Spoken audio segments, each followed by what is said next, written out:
Kalau awak dah TTC bertahun-tahun lamanya, tapi cycle period anda tak stable, makin panjang, makin pendek, ataupun tak boleh nak agak, itu maksudnya tanda hormon anda tak seimbang. So ramai wanita kalau TTC lama, mungkin sebab timing tak kena ataupun belum rezeki. Tapi bila cycle ni makin tak menentu, itu sebenarnya signal yang paling jelas bahawa ovulation pun susah nak berlaku. Dan bila ovulation tak stable, TTC memang sangat jadi mencabar. Jadi untuk ramai wanita dengan PCOS ataupun hormon imbalance ni, makin lama TTC tu makin susah. Itu sebab cycle period makin serabut kalau dibiarkan. Anda mungkin akan perasan simptom-simptom lain.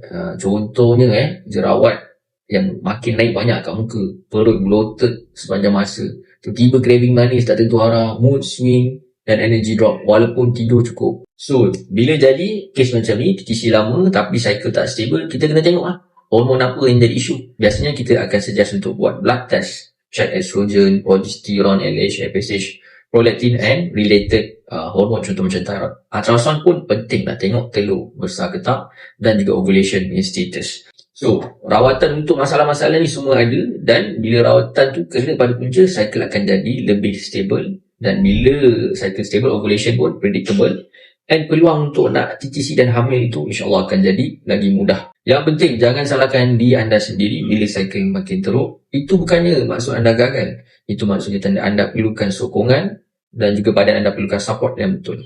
Kalau anda perlukan bantuan, anda boleh terus kontak Poliklinik Ana, Casin Melaka. Kami sedia membantu anda.